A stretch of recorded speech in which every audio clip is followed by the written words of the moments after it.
Os presento la B5E83A de mi amigo Miguel Ángel, que me la ha pasado para que se la arregle. Es una radio ya muy moderna, que tiene FM, onda media, onda corta y un montón de cosas de la época que era, yo creo, de lo más moderno que había y de lo mejor.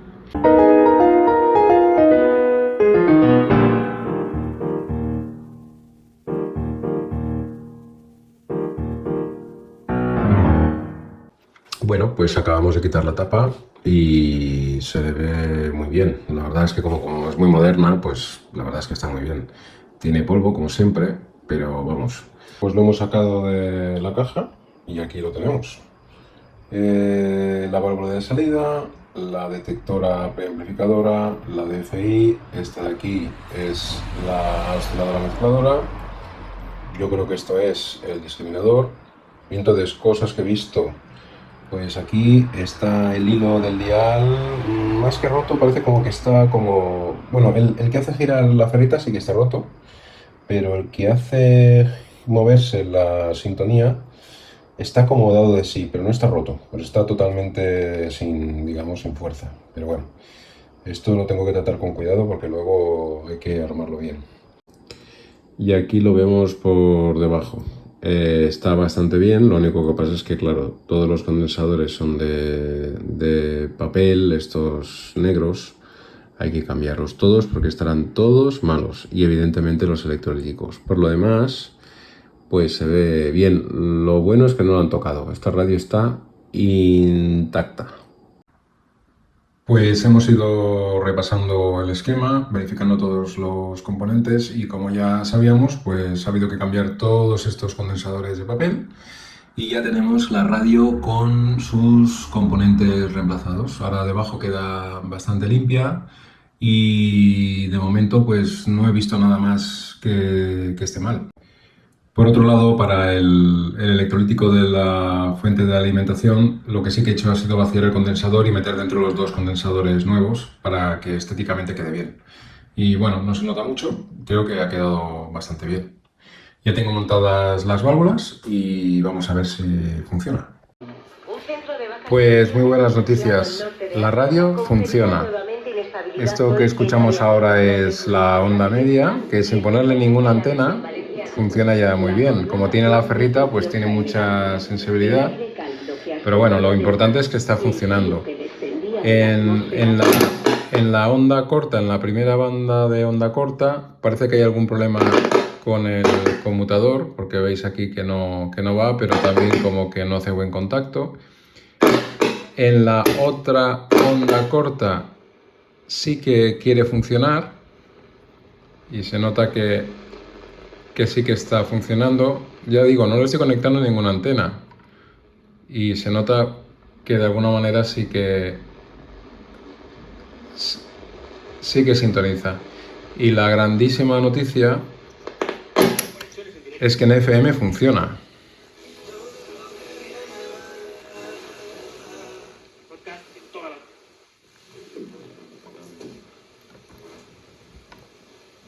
Así que estoy muy contento, muy contento. El potenciómetro de volumen falla, habrá que tocarlo porque solamente funciona en algunos tramos. Pero vamos, esto es un éxito. Hemos cambiado los componentes y a la primera ha funcionado. Evidentemente ahora tenemos que repasarla, pero vamos, que está muy bien, ¿eh? Está muy bien. Vamos a dar un repaso muy rápido al esquema del receptor. Ya os aviso que voy a hacer un vídeo dedicado para analizar el esquema porque creo que lo merece y más teniendo esta unidad de FM. Explicaremos en un vídeo aparte también cómo funciona esta unidad de FM. Por un lado tenemos la entrada de antena que va a una ferrita, que esto es una novedad respecto a radios más antiguas y le da mucha sensibilidad. Luego tenemos una primera etapa que es la osciladora mezcladora basada en una ECH81, una etapa de FI que es FI de onda media y onda corta y también de FM en 10,7 MHz. Lo dicho, ya lo explicaremos en un vídeo dedicado. Luego tenemos la EABC80, que es detectora de AM y discriminador de FM, y también el previo de baja frecuencia. El ojo mágico, que es una EM80, que está conectado a la señal de AGC. Y luego ya como válvula de salida tenemos la EL84. La novedad aquí es que tenemos una entrada aparte para el dipolo de FM, porque la antena de FM es un dipolo que está integrado dentro de la caja de la radio, ya lo veremos en el vídeo. Hay una unidad basada en una ECC85, que es un doble triodo, que es el conversor de 88 a 100 MHz, que lo convierte a la FI de FM, que es 10,7 MHz. Y ya por último, pues la rectificadora, que es una EZ80, que en esta radio el transformador es un transformador, no es un autotransformador, sino que es un transformador con los dos devanados separados galvánicamente. Entonces lo que hemos hecho ha sido comprobar las tensiones. Esto siempre lo hago porque me parece una manera interesante de ver cómo está la radio. Mido todas las tensiones de todas las válvulas y lo comparo con el valor que recomienda el fabricante. Entonces vemos aquí ya algunas cosas interesantes. Por un lado, empezando por aquí, por la EL84, vemos que la tensión de cátodo está prácticamente clavada, está muy bien. Luego, lo que es la tensión de placa y de G2, hay una discrepancia de un 10%, que no me parece mal. Para mí esto está dentro de lo esperable. Pero luego, si miramos ya la tensión en la EABC80, vemos que por un lado la G1 hay una diferencia entre 0,7 y 1,3 voltios, es prácticamente el doble. Y lo más remarcable es la diferencia, ¿no?, entre la tensión de placa teórica, ¿no?, que sería de 83 voltios, y estoy midiendo 132 voltios.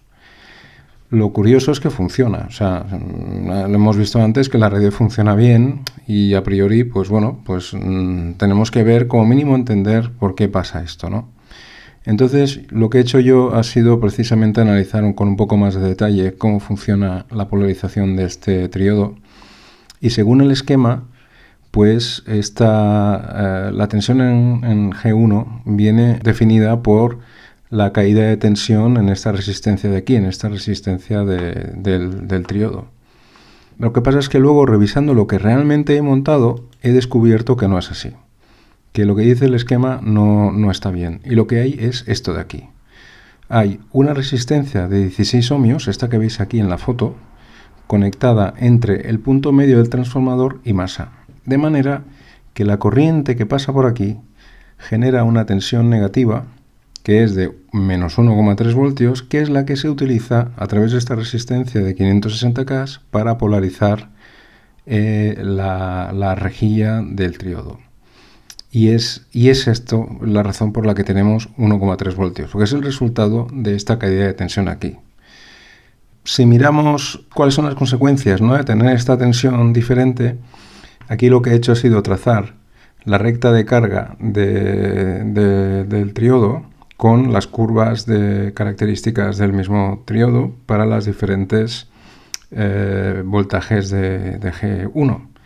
Y vemos que cuando tenemos 1,3 voltios, que es lo que hay ahora, efectivamente coincide con los 130 voltios que estoy midiendo, o sea que lo que estoy viendo es correcto, y que es verdad que si tuviéramos 0,7 voltios, pues llegaríamos a los 63 voltios. Por lo tanto, lo que está haciendo que se mueva el punto de polarización es esta tensión de 1,3 voltios en la reja del triodo.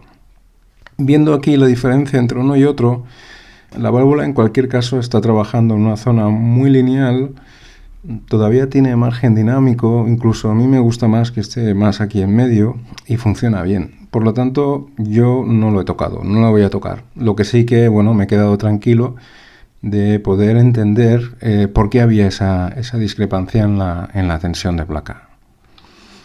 Por otro lado, si miramos la ECH81, vemos que también hay una discrepancia en la tensión de placa del triodo del oscilador local. Deberían haber 80 voltios y estoy viendo 130, que es parecido a lo que teníamos en la EABC80. En este caso sí que la polarización de la reja es a través de una resistencia de rejilla, que es esta de aquí, la R14, y es una resistencia de 47K que polariza la G1 y la G3 en este caso. Y mirándolo lo mismo, he mirado aquí el comportamiento y para la diferencia que estoy viendo pues tampoco está mal. De hecho, para mí 120 voltios está un poco más centrado y como funciona bien, pues yo creo que no vale la pena. Esto va a depender, estos valores, claro, el valor de la tensión que tenemos aquí en esta resistencia depende de justamente las características intrínsecas de la válvula. Entonces, bueno, pues a lo mejor circula un poco menos de corriente y la tensión es diferente, no lo sé, pero como funciona bien, pues tampoco lo voy a tocar.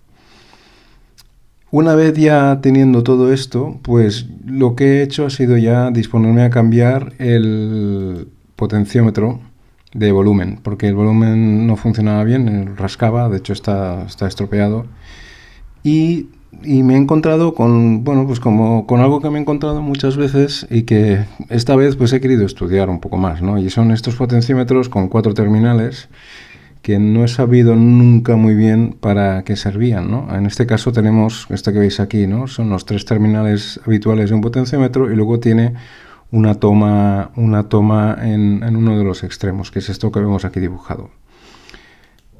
Si lo medimos, lo que tenemos es el potenciómetro y desde uno de los extremos hasta el punto, la toma, digamos, tenemos una resistencia de 2 megas y luego desde la toma hasta el otro extremo 430K. Y aquí en esta toma es donde tenemos este circuito RC. Y ya os digo, yo esto nunca he entendido muy bien para qué servía. Entonces, lo que he hecho ha sido, pues, hacer una simulación. Yo me gusta hacer simulaciones cuando no sé las cosas y así, pues, puedo entender mejor cómo funciona, ¿no? Entonces, para hacer la simulación, lo que hemos hecho ha sido dividir el circuito, digamos, en 2 modos. Un modo es cuando el cursor va desde la parte de arriba del todo, cuando está al máximo volumen, hasta que llega justo al punto donde está esta toma, y es este circuito de aquí, que es un potenciómetro de 2 megas, y en el extremo tiene una resistencia de 430 kiloohmios, que es este segmento de aquí, y en la toma conectada a la red RC.